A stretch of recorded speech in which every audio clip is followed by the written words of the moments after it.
ఇవాల్టి episode Saturday episode. Obviously Nagarjuna గారు అక్షింతలు చల్లే ఎపిసోడ్ కాబట్టి చూడడానికి అందరికీ చాలా ఇంట్రెస్టింగ్గా ఉంటుంది కాబట్టి దాని గురించి. అండ్ రేపు వైల్డ్ కార్డ్స్ సంబంధించిన ఎపిసోడ్ కాబట్టి ఎంతోమంది రాబోతున్నారు కాబట్టి ఎవరెవరు రాబోతున్నారు, ఎవరెవరి ఎంట్రీ ఎలా ఉంటుంది, ఎవరెవరిది ఏబీ, ఎవరెవరిది డ్యాన్సు, అండ్ ఎవరెవరిది పక్కాగా కన్ఫర్మ్ అయింది, ఎవరెవరైతే ఎలిమినేట్ అయింది, ఎవరెవరైతే ఇంకొకరు యాడ్ అయ్యారు అన్నట్టుగా ఇలాంటి సవాలక్ష డీటెయిల్గా అయితే వీడియోలో అయితే డిస్కస్ చేసుకుందాం. అస్సలు మిస్టేక్ అండి, ఖచ్చితంగా క్లుప్తంగా ఈజీగా చూసే విధంగా ఉండేది ఉంటుంది, కానీ ఏమాత్రం సాగదీతగానే మరొక విధంగా అనేది ఉండదు. మరి నువ్వు సాగదీవన్నావు, ఆల్రెడీ ఇంత సాగదీసావు ఏంటి మరి అంటే ఓకే ఇప్పుడు వెళ్తున్నాను. ఎస్, ఫస్ట్ అయితే ఇవాళ ఎపిసోడ్లో ఆదిత్య గారి ఎలిమినేషన్ ఏదైతే మొన్న మిడ్ వీక్లో జరిగిందో దాని గురించి మనకి మళ్ళీ ఆదిత్య గారిని స్టేజ్ మీదకి పిలిచి ఆయనకి హౌస్ మేట్స్ పరంగా మళ్ళీ గ్రాండ్ వెల్కమ్ అయితే చెప్పేసి మళ్ళీ ఆయన ఏవీలు అవి ప్లే చేసి ఓకే అమ్మా ఆదిత్య గారు మంచిగా ఆడారు, అంటే వెరీ గుడ్ అంటారు, షేక్ అండ్ ఇచ్చి అయితే ఆయనను బయటికి పంపించేస్తారనమాట. డెఫినెట్లీ ఆదిత్య గారు ఆయన ఉన్న ఉద్దేశంతో, ఆయన ఏ ఉద్దేశంతో అయితే బిగ్ బాస్కి వచ్చారో ఆ ఉద్దేశంతోనే బయటికి వెళ్తున్నారు. ఆయన ప్లెయిన్గా ఉండాలని వచ్చారు, ప్లెయిన్గానే బయటికి వెళ్ళారు తప్ప ఎటువంటి ఇమేజ్ డ్యామేజ్ చేసుకోకుండా 1% కూడా రాంగ్ ఇమేజ్ లేకుండా బయటికి వెళ్ళారు. ఆ విషయంలో ఆదిత్య గారు సక్సీడ్ అయ్యారని నేను చెప్తాను అనమాట. అండ్ తర్వాత చూసుకుంటే మణికంఠ మీదైతే మామూలుగా కాదు, నాగార్జున గారు ఈ అసలు అవతల పడేశారన్నమాట. లిటరల్గా మామూలు కాదు, బీభత్సమైన ఫైర్ అయితే అయ్యారు. నాగార్జున గారు అంత ఫైర్ అవుతారా, ఎన్నిసార్లు చూడలేదు ఇలా అంటే ఈసారి అయితే అయ్యారు. అది కూడా నా మణికంఠ మీద. ఎందుకంటే రిపీటెడ్గా నాగార్జున గారు ఇప్పటికీ చాలాసార్లు చెప్పారు, ఒరే బాబు ఎమోషనల్ అవ్వకరా నాయన, మాటికి ఇలా ఏడుస్తుంటే ఎవరైనా యాక్టింగ్ అనుకుంటా కొంచెం చూసుకో అని మొదటి నుంచి వస్తున్నా కూడా మనోడు వినలే. కాబట్టి ఒకసారి చెప్తే వింటారు, 2 సార్లు చెప్తే వింటారు, ఎన్నిసార్లు చెప్పినా వినకుంటే ఇంకేం చేస్తారు, ఇలాగే విభత్సంగా ఫైర్ అయితే అవుతారు. సో నాగార్జున గారు రచ్చ చేశారు. ఇది అప్పుడే ఎలా తెలుసు, సాటర్డే షూట్ లేట్ అవుతుంది కదా అంటే లేట్ ఎందుకు అవుతుంది చెప్పండి. ఇప్పుడు వైల్డ్ కార్డ్స్ ఎపిసోడ్ అనేది చాలా లెందీగా సాగే 3.5 hours పైన ఉండే ఎపిసోడ్ కాబట్టి ఆబ్వియస్లీ షూట్ అనేది చాలా ఎర్లీగా స్టార్ట్ చేస్తారు. కాబట్టి సాటర్డేకి సంబంధించిన ఎపిసోడ్ నిన్నటి ఈవినింగ్ నుంచే స్టార్ట్ అయింది కాబట్టి అప్డేట్స్ అన్నీ ఎక్కువగా బయటికి వచ్చేసాయన్నమాట. లీక్స్ అయితే అయిపోయాయి. ఆదిత్య గారి తర్వాత మణికంఠకి ఆ లెవెల్ క్లాస్ అయితే పడింది. నువ్వు మాటికి ఇలా ఏడుస్తుంటే ఎందుకు పనికి రాకుండా పోతావో కొంచెం చూసుకో.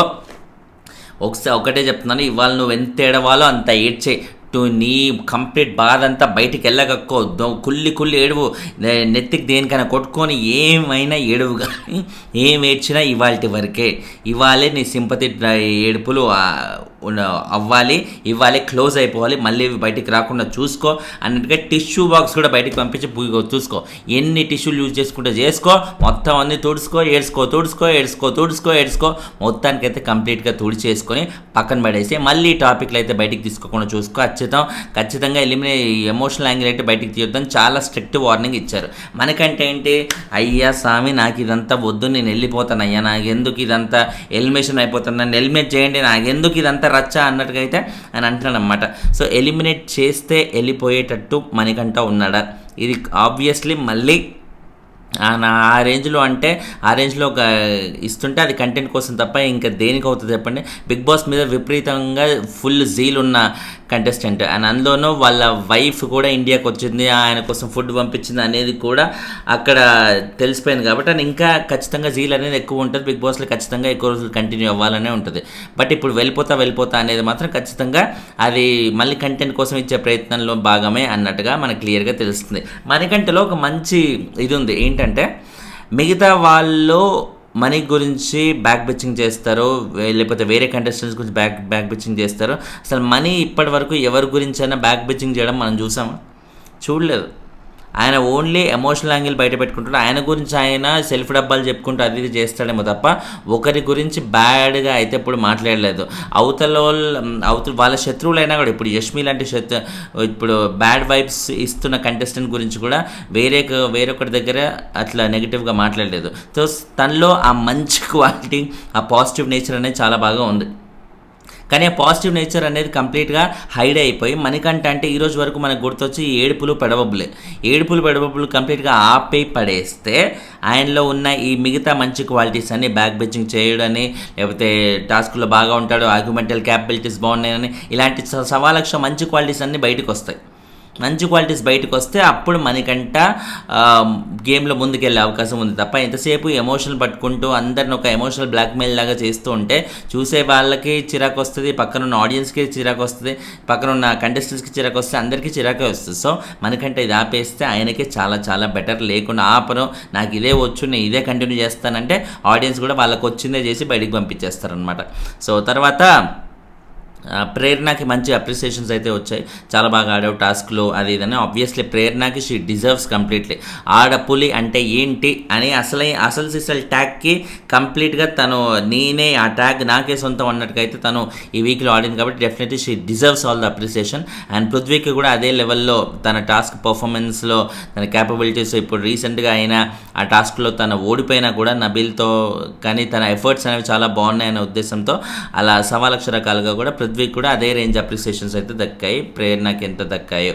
అండ్ తర్వాత సాటర్డే ఎపిసోడ్లో ఇవాళ ఎపిసోడ్లో మటుకు నబీల్ అండ్ నిఖిల్ వీళ్ళిద్దరూ సేవ్ అయిపోయారు. మిగిలిన వాళ్ళని రేపటి ఎపిసోడ్లో అయితే సేవ్ చేయబోతున్నట్టుగా అయితే మనకి తెలుస్తున్నమాట. మిగిలిన వాళ్ళకి మణికంఠను కూడా సేవ్ చేస్తే అయిపోయేదేమో, ఎందుకంటే అందరికీ ఆల్రెడీ ఒక క్లారిటీ అయితే వచ్చేసింది కదా మణికంఠ టాప్ 3లో ఉన్నాడు ఆల్రెడీ ఓటింగ్ పరంగా ఈ వీక్లో అని.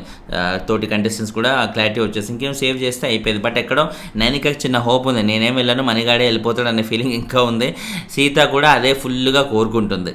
మరి అది ఏ లెవెల్లో హైప్ క్రియేట్ చేస్తాడో వాళ్ళిద్దరి మధ్య అనేది చూడాలి ఎలిమినేషన్ రౌండ్లో. అండ్ ఎల్లుండి రేపుకి వచ్చేసరికి వైల్డ్ కార్డ్స్ ఎపిసోడ్లో సంబంధించి డ్యాన్సుల పరంగా చూసుకుంటే గౌతమ్ది, మెహబూబ్ది అండ్ హరితేజ గారిది వీళ్ళ ముగ్గురిది డ్యాన్స్ పర్ఫార్మెన్స్లు అనేవి ఉన్నాయన్నమాట.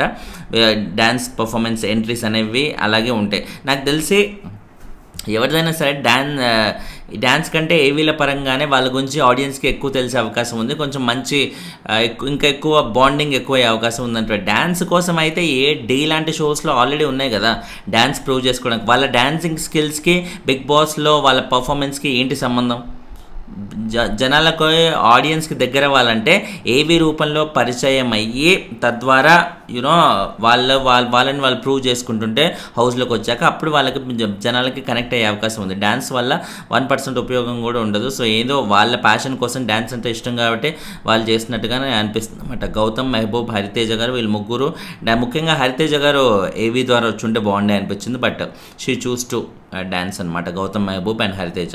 అండ్ మిగిలిన వాళ్ళందరూ ఏవీసే. అటు రోహిణి గారు ఆవిడ కన్ఫర్మ్ అయిపోయి ఏవి ద్వారా వచ్చారు. ముక్కు అవినాష్, టేస్టీ తేజ అండ్ గంగవ్వ కూడా. గంగవ్వ వస్తుందా రాదా అంటూ లాస్ట్ మినిట్ వరకు ఒక సందిగ్ధంలోనే ఉండనమాట. ఫైనల్లీ అయితే తన కన్ఫర్మ్ అయినట్టుగా వచ్చింది. ఏవి పరంగా కూడా ఆబ్వియస్లీ తనది ఏవీనే ఉంటుంది, డ్యాన్స్ చేయలేదు కాబట్టి. సో గంగవ్వ షీస్ కన్ఫర్మ్డ్ అనమాట. అండ్ మరొకరు యాంకర్ రవి కూడా కన్ఫర్మ్ అయినట్టుగా అయితే తెలుస్తుంది. సో టోటల్గా కంప్లీట్గా యాంకర్ రవితో కూడా కౌంట్ చేసుకుంటే Gautam, Mehaboob, Hariteja dance, Rohini, Avinash, tasty Teja, Gangavva and anchor Ravi 8 members అయితే అయిపోయారు వీళ్ళతో. మరి నైని పావని కూడా అన్నారు కదా, ఆవిడ కూడా వస్తున్నట్టుగా చాలామంది చెప్పారు కదా. అంటే Naini Pavani is in the list. తను ఇప్పుడు 8 మెంబర్స్ ఆల్రెడీ అయిపోయారు కాబట్టి నైని పావనిని తీసేస్తున్నారా లేకపోతే ఎవరినైనా రిప్లేస్ చేయడానికి నైని పావనితో రిప్లేస్ చేస్తారా అనేది మనకు తెలియాల్సి ఉందన్నమాట. ఎందుకంటే ఇప్పుడు నైని పావనిని రిప్లేస్ చేయడం కంటే వీళ్ళందరి పర్ఫార్మెన్స్ ఆల్రెడీ ఇప్పుడు హరితేజ లాంటి వాళ్ళది, మెహబూబ్ లాంటి వాళ్ళది చూసి చాలా రోజులు అయినా కూడా గౌతమ్ది కానీ టేస్టీ తేజది కానీ వీళ్ళవి ఇంకా మైండ్లో ఫ్రెష్గా ఉన్న పర్ఫార్మెన్స్ లాస్ట్ సీజన్లో ఎక్కువ వారాలు ఉన్న కంటెస్టెంట్స్ కాబట్టి వీళ్ళందరివి మైండ్లో ఉన్న పర్ఫార్మెన్స్ కాబట్టి వీళ్ళ బదులు నైని పావని తీసుకొచ్చుంటే బాగుండే అని నాకు అనిపించింది. ఎందుకంటే ఆ అమ్మాయి ఉన్నది ఒక్క వీక్ అయినా కూడా ఇంపాక్ట్ ఈజ్ డెఫినెట్లీ దేర్. అలాంటి ఇంపాక్ట్ ఉన్నప్పుడు అది ఒక్క వీకే ఉన్నప్పుడు అలాంటి అమ్మాయిని తీసుకొచ్చి ఉంటే చూసి ఆడియన్స్కి అరే ఫ్రెష్గా ఉందిరా, ఒక ఫ్రెష్ ఫీలింగ్ ఉంటుంది. ప్లస్ ఒక మంచి అమ్మాయికి అవకాశం ఇచ్చిన ఫీలింగ్ అయితే ఉంటుంది. ఆడియన్స్ కూడా చూడడానికి మంచి ఎంగేజింగ్గా ఉంటుంది. నాకు తెలిసి గౌతమ్ ఆర్ టేస్టీ తేజలు వీళ్ళిద్దరిలో ఎవరో ఒకరిని తీసేసి నైని పావని తీసుకొని ఉంటే బాగుండే అన్నట్టుగా నాకు అనిపించింది ఎందుకో. But at the end of the day 8 people అయితే ఆల్రెడీ కన్ఫర్మ్ అయినట్టుగా అయితే తెలుస్తుంది. ఖచ్చితంగా వీళ్ళ 8లోంచి తీసే చేయగలిగే పేర్లు అయితే నాకు ఆ రెండే అనిపిస్తుంది. ఆ రెండు కాకుండా ఇంకేమైనా మీకు అనిపించిందా గౌతమ్ ఆర్ టేస్టీ తేజ కాకుండా? కింద కమెంట్ అయితే చేసి చెప్పండి. అండ్ లైకులు కొడుతుంటే వీడియోలు ఎక్కువ మంది కనిపిస్తే దయచేసి లైకులు అయితే మిస్ చేయకండి. మీరు ఎన్ని లైకులు చేస్తే నాకు ఇలాంటి వీడియోలు అన్నీ చేసి ఇంకా ఉత్సాహంగా చేసే ఉద్దేశం అయితే ఉంటుంది. దయచేసి నాకు ఉత్సాహం ఇస్తారు, లైకులు కొడతారనే ఉద్దేశంతో కోరుకుంటున్నాను. Thanks lot for watching. Bye.